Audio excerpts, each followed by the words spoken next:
our hopes for Modern Horizons 3. Next on Eternal Dirtles. Hey,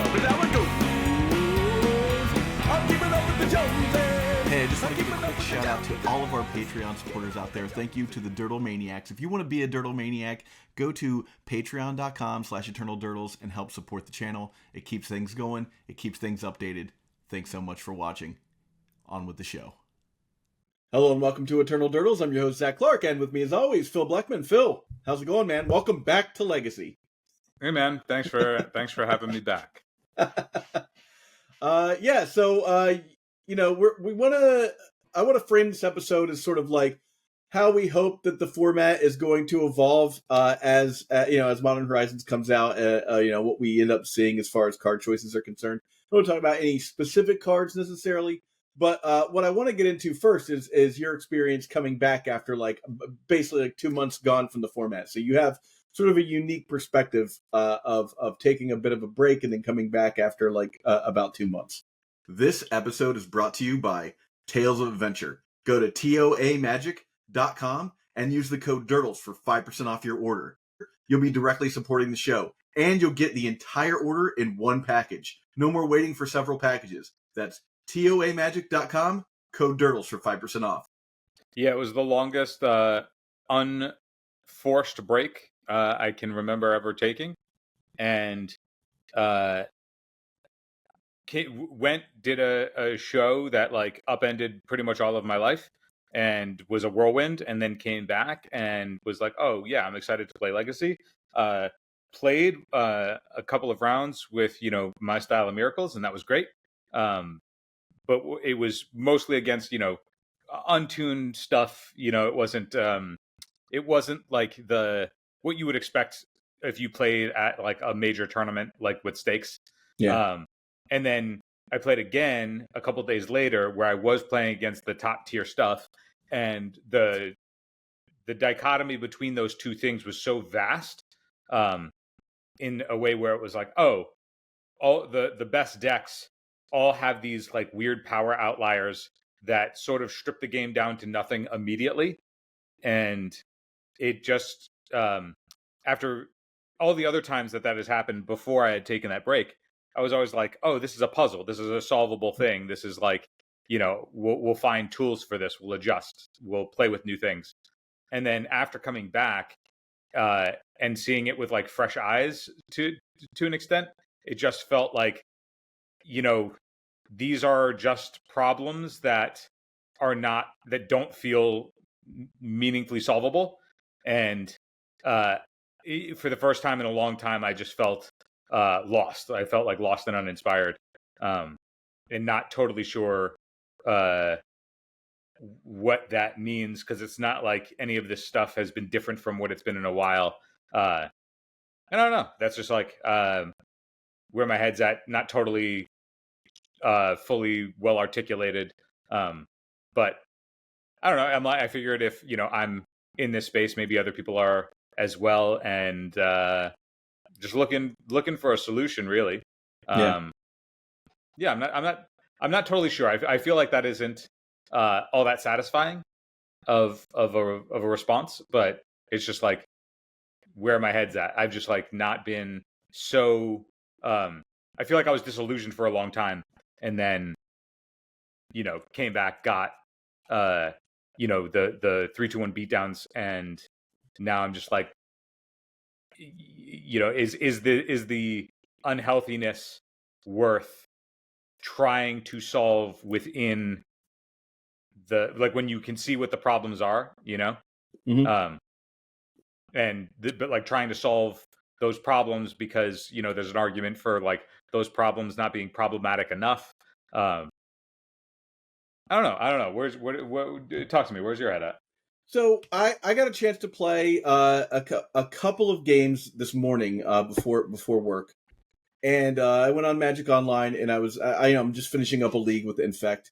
Obviously, Infect not a tier 1 deck, but I played 3 matches, and I am getting to the point where all 3 matches were against Scam. It was just turn 1 Grief, reanimate Grief, untap, entomb, reanimate Atraxa, which was that's just obnoxious. When I was on the play, my opponent pulled up Orcish Bowmaster. I didn't have any answers to it, and then that ended my game. I'm just kind of, I think the general consensus with the format is that we're overseeing Grief, we're overseeing Bowmasters. Like, Black is playable without these two cards now.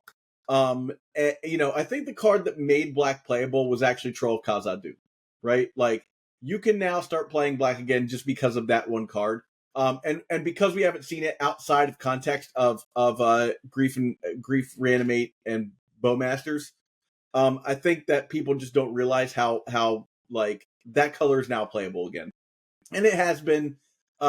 So between the scam decks and the Sultai beans decks, like I kind of I'd like to see, hopefully Modern Horizons will fix this. I'd like to see decks that just go over the top of these decks that don't care if the opponent is playing these cards. And then what I want to see is, because like Bowmasters is at like something like a 54% saturation. I don't know the exact number, so don't quote me on that. But the saturation for Bowmasters is kind of ridiculous.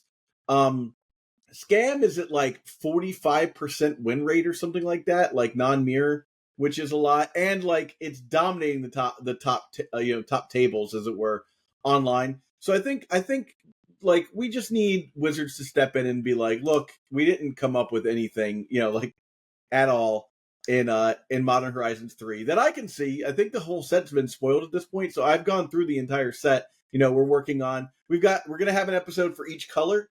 You can find that playlist below if you're watching this a couple days afterwards. We're gonna have an episode for each color, and then colorless, and then we'll probably do like lands, multicolored, and artifacts. It's like its own episode. Eternal Dirtles is proud to be sponsored by Moxfield. Moxfield is the best Magic the Gathering deck building website on the internet. You can create, share, and find decks from Commander to Legacy, and even fan-supported formats like Pre-Modern and Old School. You can see all of our decks on our Moxfield. Follow the links below to stay tuned. But I think what I've come to believe is that, they need to take action on these cards, and I'd like to see it sooner over than later. I think what's going to happen right now, we're so stifled. I think you made a great point of an episode ago, is that like the timeline to react to cards is so truncated. It's just so like you have to, every one of your cards has to have text, right? And you're just often put in a situation where like you mold a 6, your opponent's like, Grief, Reanimate, Grief. Now you have 4 cards in your hand. They're all irrelevant, and then you go to sideboard and they're like, well, maybe I sided in my my Dothy Voidwalker opposition agent plan. Maybe I stayed with the Reanimate plan, who knows? Yeah. But you're just in a situation where that deck is it's a good deck. Like, wonderful.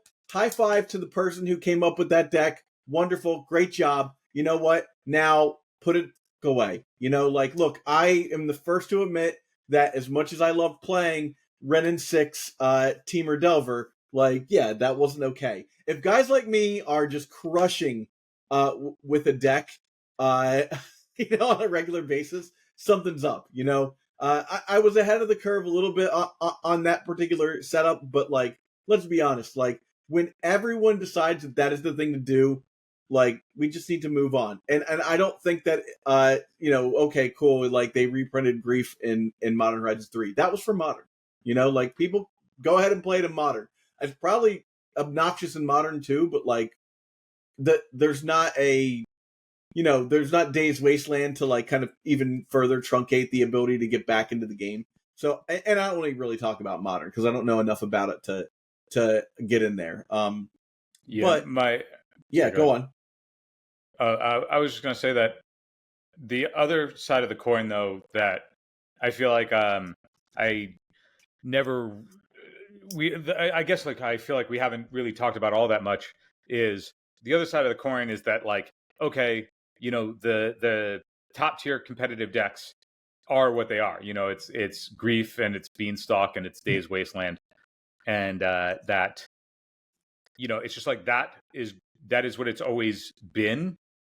And it's like, if that's like, I don't know. It's weird. I mean, I feel like there has to be some like self accountability of like, okay, well, if that's what the top of the format looks like, that's just what it looks like, and Yeah.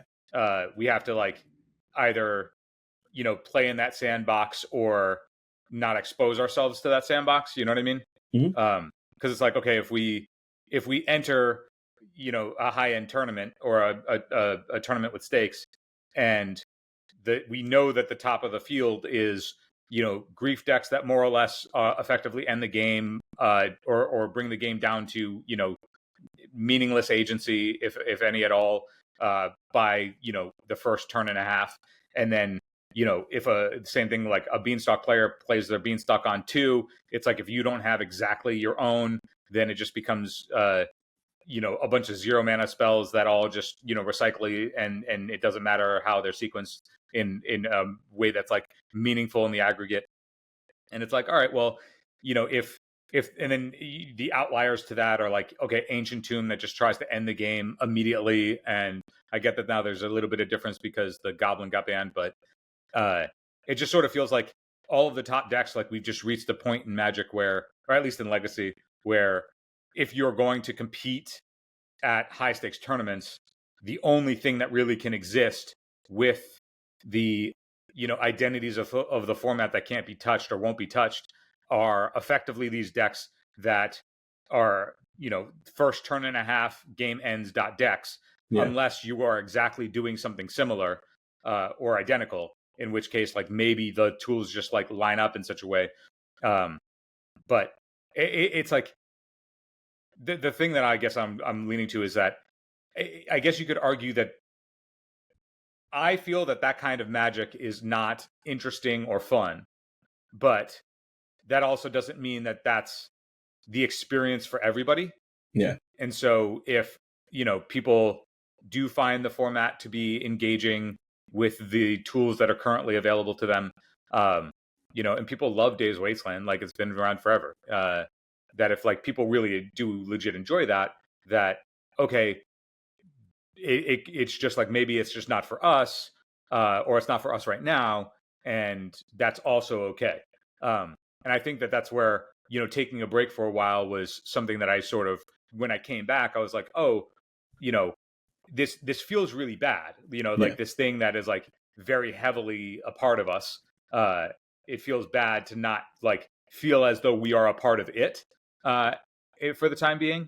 Like that feels strange, like it feels off, like it feels not right. But at the same time, it might not be like actually wrong. Does that make sense? Am I making any sense? Yeah, no, it does. Yeah. And so I don't know. It's like I feel like after just coming back from a break and then playing a little bit, it's like now I'm just like looking inward rather than like, okay, there are these power outlier problems, but it's like if they were actually universal power outlier problems that myself and I guess I'm getting from you as well to an extent, that like the entire community would be at a loss for this sort of thing, right? But I feel like that's not where the community is. You know what I mean? So like as a community driven format, I feel like, oh, okay, well, if we're just in the minority at the moment, like that there isn't anything wrong with that, but there also isn't anything that we can like get on the soapbox and preach about in a way that's like actually constructive in a way, other than actually looking inward and being like, oh, okay, maybe it's reasonable that like right now, if we don't find the format to be all that enjoyable, or to not give us the sense of joy that Magic has usually given us, and don't get me wrong, like there are a lot of times where Magic has made me very flustered and very frustrated, but it's always been paired with this sense of, but it's doable. It's always been alongside a passion to like want to try and problem solve. Yeah, frustration's like paired with a drive to like figure it out. Yeah. It's like there's reasons to be like, okay, like I really yearn for this, but or like a format that's this way, and there's all the appealing things of that, and we know what that sort of feels like, and so we're like, oh, it would be great if now was a time like that. But if it's not, that's not always going to be the case. Even if it's like right now that it obviously doesn't sit great, right? But I don't know. I don't know exactly the point that I'm trying to get to, but I hope that I hope that it's coming across.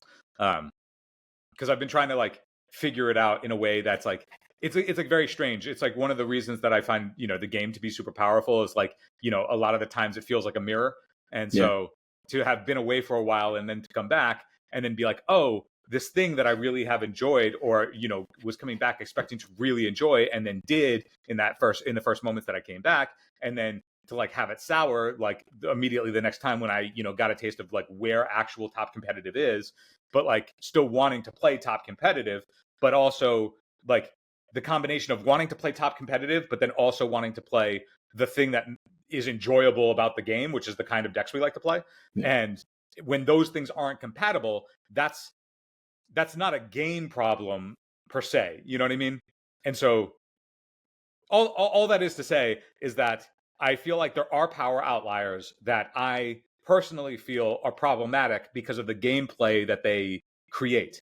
But I also recognize that it might just be because it's not the kind of gameplay that I enjoy. And if I am projecting my disdain for that kind of gameplay on the format as a whole, then I feel like I'm probably going about it incorrectly, and I feel like I would have been a lot more hot-headed about this sort of thing if I hadn't been gone for a while, gotten a refreshed palate, and then came back. You know what I mean? So I think one of the things, Phil, is, like, okay, so there's a disparity between how we think about the format. Obviously, like you have a totally different idea about the deck that you want to play versus the deck that I want to play, right? I don't mind the tempo deck, the Wasteland Days thing. That's all fine to me. I do think that when the velocity of the format is such that you can't recover from that stuff, it's maybe not great, even though it is the ideal situation for a Days Wasteland player. But if we go a little further from that, and so you're talking about Beanstalk previously, I think Beanstalk's fine. I even think it's fine in the context that, like, Beanstalk in a world where Orcish Bowmasters exists, that's fine. Those two things kind of cancel each other out. And so many times that I've been playing, especially just like I said, I just recently got out of a league, and my opponent was on. I think I played one Sultai Beans deck that was playing Bowmasters and everything. They never cast anything. They had 3 Beanstalks out, never cast anything to set the Beanstalk off. I'm like, why are you playing this draw one for 2 mana? I don't understand what's going on. And maybe that's because 90% of their stuff they sided out for removal, which they had plenty of. But I never really mind Beanstalk because at least there's some kind of constraint around it. Also, you have to put it down. I think if we were left in a world where Orcish Bowmasters and Grief didn't exist, Beanstalk would probably still be fine because we would be like, you know what? Let's start playing Spell Snare. If that card became that much of a problem, there's ways that we can deal with that card. Because it's not, it pays you off immediately because you're not losing a card if it resolves. But I don't think that that's enough for me to be like, that card needs to go. It needs to be banned. I may be wrong months down the line when we look at a world that maybe perhaps doesn't have Bowmasters and Grief in it. But I think that we need to see those 2 cards go specifically, so that we're getting all these new cards in the format, and so many of them are just like, okay, here's a draw 2, here's draw 3. There's all these interesting cards coming in that are just completely going to be stifled from the fact that like Bowmasters exists, right? I think that if they're going to do that, like if they're going to sell this set to people, sooner than later they're going to need to be like, okay, look, like the best deck in the format is over the point of saturation and over the win rate that we'd like it at. We need to get rid of these 2 cards, right? If they do that, I think that Legacy is going to feel a lot better for everyone, mostly because of that thing I was talking about before, where like the window to react to things is truncated. If you can expand that window out just a little bit, Max Torsion said on the cast, it's like, it's not just like getting double griefed. it's getting double griefed, and then your opponent slamming a Bowmasters, making it impossible for you to find an answer afterwards. That is the thing that really makes it hard. So I prefer to get rid of both these cards. I would choose Grief first, and Bowmaster second if I had to choose. But I just get rid of both these cards so that the format can flourish beyond like the same. Like, I'm sick of seeing this deck in queues. Days ago, it wasn't a thing. Now I'm just like, okay, like we've seen this before. Like, it's not fun. It's not a thing to solve. Like it's just like, okay, I guess I lose because I don't want to play this deck today. Yeah, I think that's where my hang up is, because I feel like that's like it's like, yeah, if you get rid of those cards, it's like, yeah, so the format can flourish. But I just don't think that's true to the extent of like how we're talking about it, like, okay, you get rid of those cards because they're problems, but then I just think that like it moves the window to the other problems. And I know that we've talked about that before, but we've talked like, the whole idea of like, symptoms versus diseases of like the format and, what causes unfun play patterns and stuff. But, I think that like, okay, you do that stuff, you move the window, and then it's just sort of like the same thing again. And that's where it's like, okay, I'm no longer looking at it through the lens of like, okay, you can get rid of problematic cards because there are so many of them that like, I feel like in order for it to solve or to like be remedied in a way that like is actually meaningful in the way that like we're talking about it being meaningful, it would just be such an overhaul that like is just not going to be the world that we live in.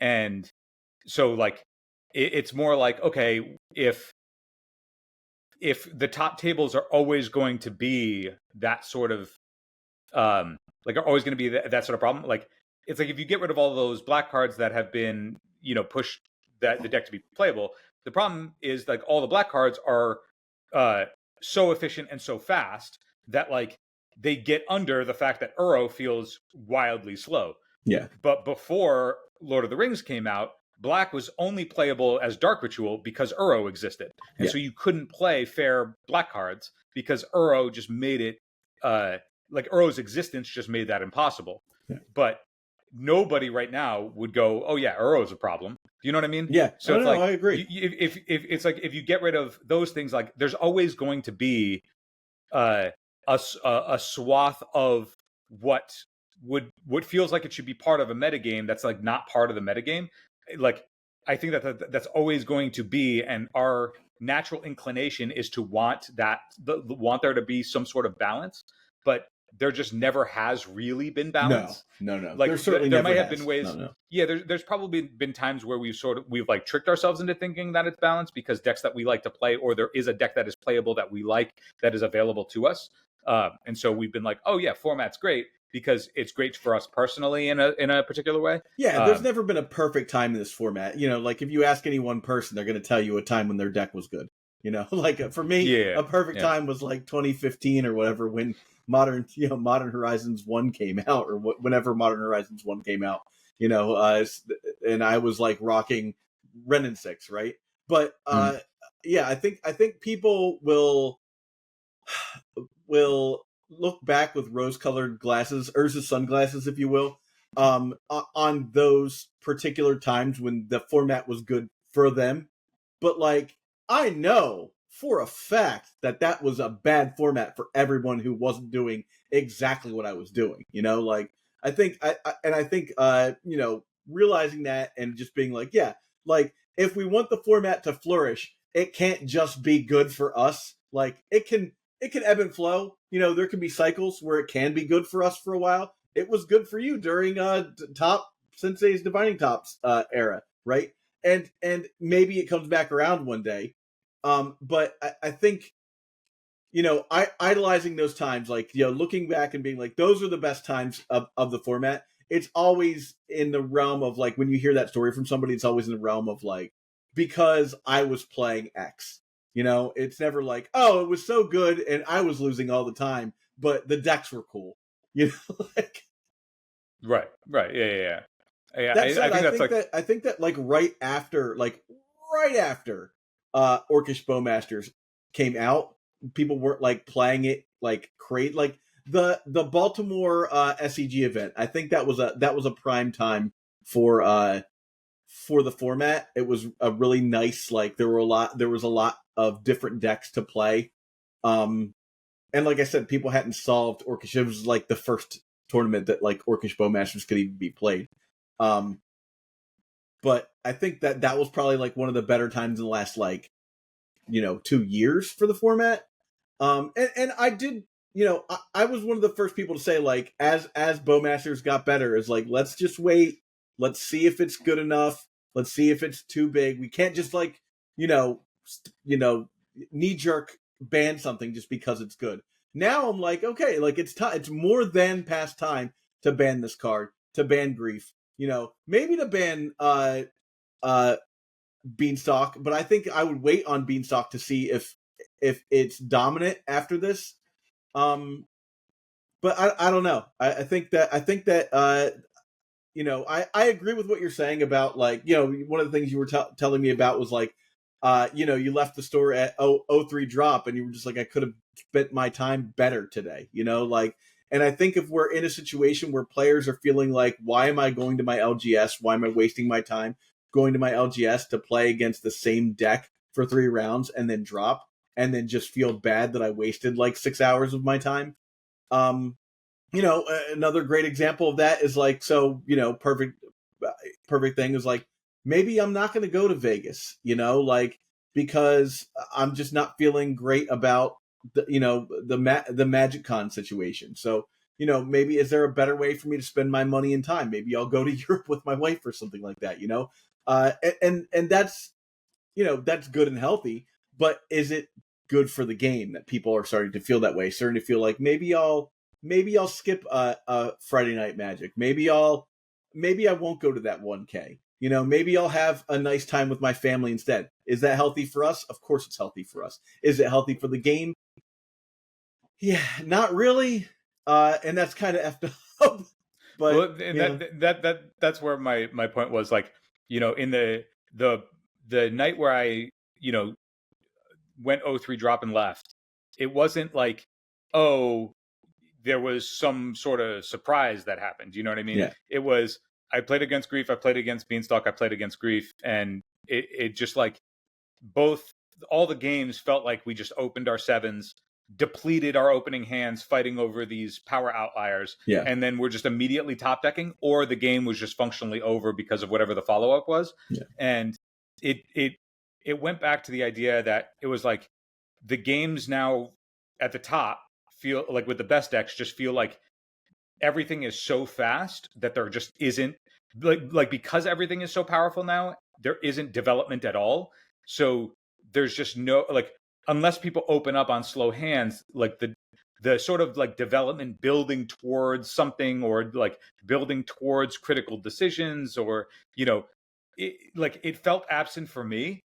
But I don't know if that means that translates for everybody else, because other people might really enjoy opening their opening 7s and calibrating. It's like, okay, if the game ends before I take a game action, what are the actual relevant decisions that I could theoretically make? Yeah. It's like, do I have to ship this hand and then go back again? Like, I don't find that to be engaging, but I feel like it would be disingenuous for me to like speak on behalf of everybody else who might. Yeah. And that's where I go, okay, well, like, I think that there's a problem and I would like it if action was taken. But at the same time, is there enough, like, is this gameplay that I dislike enough for there to be taken action, instead of just being like, okay, well, I took a break for 2 months unintentionally and then came back, and it was fine that I took a break. I didn't aim to take a break, but I did take a break. And so it's like, okay, well, maybe it's okay to just aim to take a break if the kind of Magic that is currently the format that isn't serving what you hope to get out of it. And then maybe something like MH3 does come in and like shake things up in a meaningful way, where like then it's like a new experience, or like an experience that like wasn't expected before, and that's sort of refreshing. And so you give it a try again, and then if it's still that way, it's like, okay, that's totally fine. It's essentially like just trying to calibrate to have a healthy relationship with the game, rather than this toxic relationship where we keep wanting something to be improved or changed or bettered because we think that that's the meaningful difference, but it's like if you dive deep enough, is it actually? It's like if we ban some cards, but then some other problems are left in the format. Like, is it actually going to be better?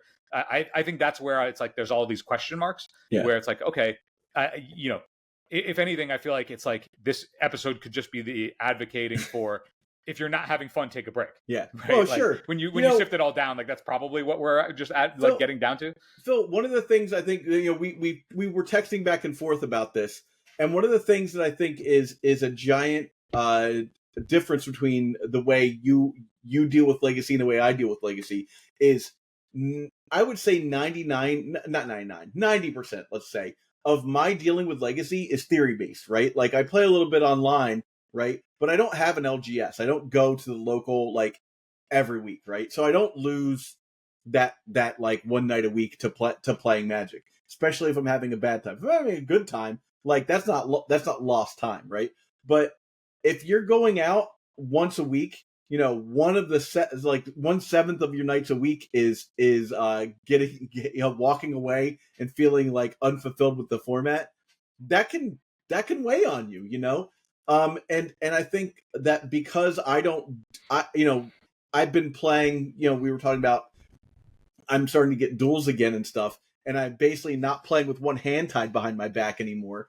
And so had I been doing that for this entire process since I left Brooklyn to now, had I been playing like bad decks, as it were, the entire time, I think I would feel the way you feel as well. Like where I'd just be like, I just keep playing decks that I can only afford on paper, and I'm getting crushed, and I'm feeling terrible about it, and I'm feeling the pressure to spend money or like wasted night of the week. I think that for you, it's obviously there's a different metric there, but because you're much more entrenched in the format on a day to day, as opposed to I am in really only dealing with it in theory as much.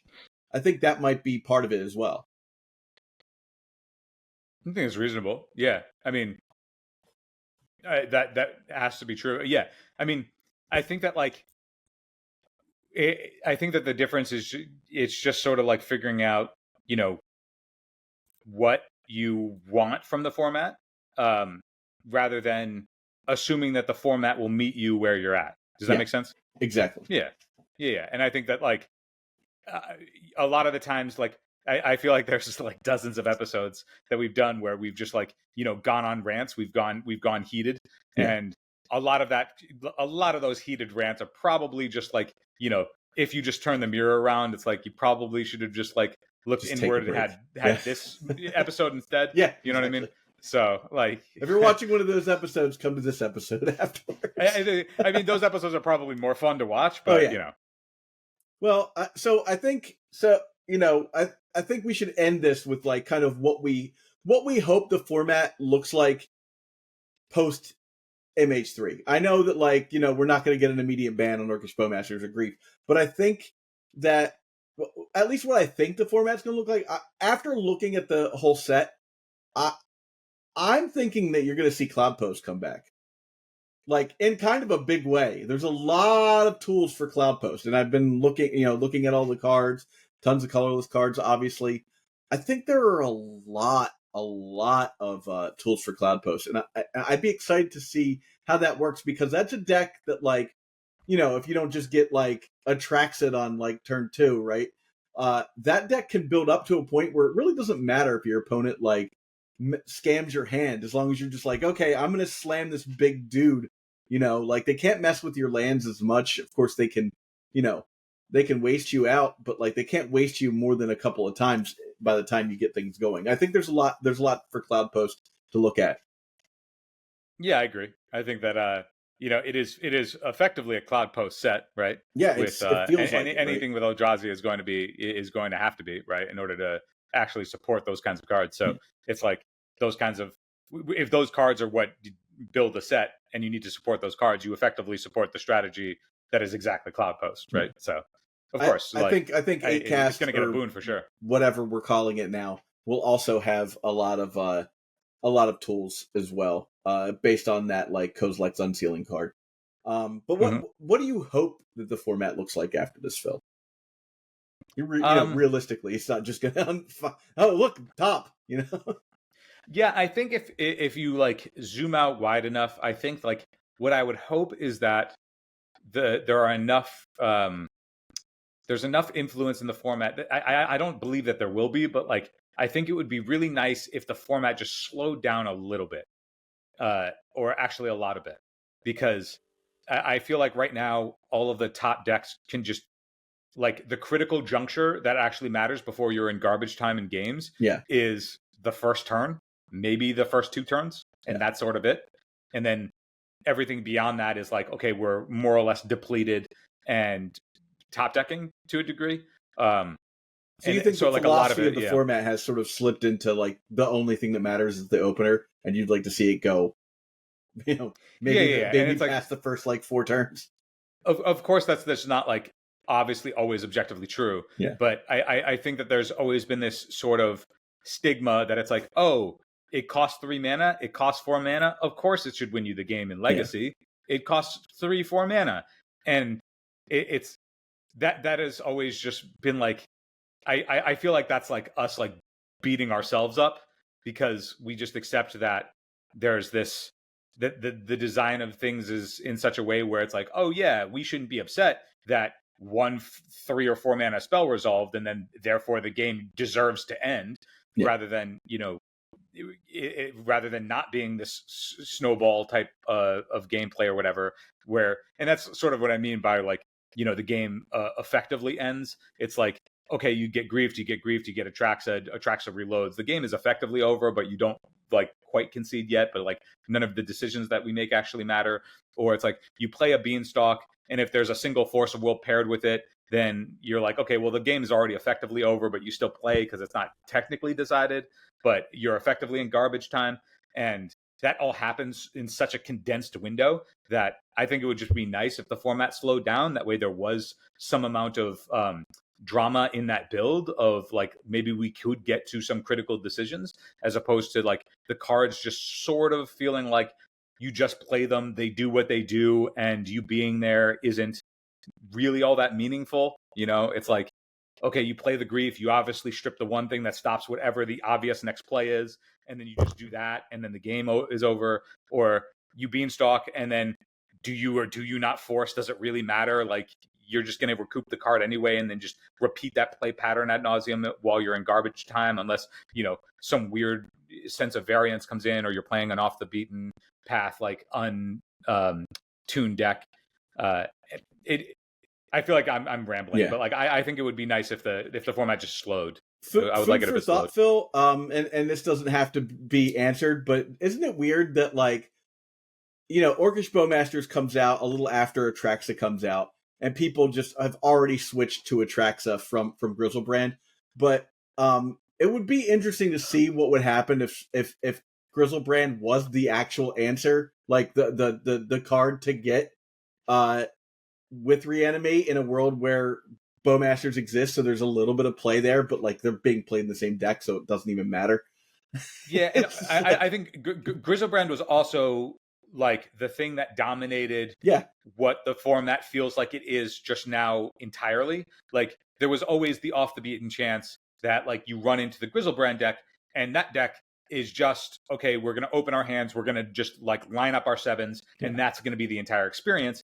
And it's like, okay, if you run into a player that is doing that, it's like, that's not the entire format. Like, it's unfortunate if that happens. And then it's like, okay, like your tournament or your day is like based effectively on coin flips. But like in a way that's just like much less astute than like other variants in the format. Well, used to also be like that deck was all in on that plan, and they didn't play removal. Like they just like were a combo deck. Yeah. I mean, as they've designed more and more cards to do all of the things all the time, like you've just seen a blend of like, okay, we can play the Days Wasteland shell, which has always been the best shell, alongside these, power outliers that just condense the game down to, effectively no time. And so like, you're just always going to be in the slop of, your opening 7 just doesn't actually contain enough resources to develop, because all of everything is just meant to strip the game down to nothing. And so if there's nothing in the game, then you're not actually playing with anything. And then I get that, like, but the thing is that, like, I'm talking about that as somebody who's on the opposing side of, like, I would really like to enjoy my toys and enjoy my toys with somebody else who's also enjoying some semblance of toys, and our toys are interacting. But the interaction now is just like, it's just strip it down to nothing, and then, you know, Top Deck or the cards, like, more or less play themselves because there's no time for development. There's not enough lanes for decisions to be made. But I mean, that's just how I feel, and I don't feel like, even though I want action to be taken, it feels disingenuous to be like, action needs to be taken, because my experience is not worthwhile enough to be anything other than what I would hope to have happen. Well, I'm demanding it. Yeah, I don't want to see people leave the format because they're sick of seeing the same deck. Just like I don't want to play Legacy if it's just scam mirrors. Literally just scam mirrors. You know? I think that's also a good point. Is like, when, you know, I was like, oh, this actually isn't the fun that I was hoping to have. That the idea of, like, oh, maybe I'll just take a break for a little bit. That's like the one thing that I know we've talked, like, we don't want to scare players away. Like, it would be bad if players were scared away. The difference, though, is that, like, I'm like, oh, I'm going to take a break because this isn't fun. But when there's maybe a time that the format refreshes, I'll give it another go, and then maybe that'll be different. And if it's the same, it's okay. I'll just do the same thing. And then when there's another refresher at some point, it's like you come back again. You know, it's less so of it's less binary of, like, either I play all the time or I never play again. Rather, you know what I mean? Like, I think that, like, that's usually the discussion, is like, you either are playing all the time and this is just part of your life at all times, or you don't play because everything sucks. And it's like, well, things can suck for a time and then be refreshed, and then maybe it's better. And I'm like, that's how I felt when they banned Deathrite Shaman. I was like, oh, I get to play Magic in a way that I like to play again, because I wasn't able to, like, compete with that one card. Yeah. And now the format is going to be littered with 1/2s because they have to design with pinging in mind. Yep. All right. Well, I think we should cut it there. Everyone, if you enjoy episodes like this, you can always support us at patreon.com/eternaldurdles. We really appreciate if you're able to do that. You can like, subscribe, and click all the bells and whistles down below. And with that, I think that's it for us this week. Thank you for watching, everybody. For the gift that keeps on giving all year round, join our Patreon at patreon.com/eternaldurdles. And hey, check out this playlist we got up here with all of our interviews over the last couple of years. Some great people from the Legacy community, some really great guests.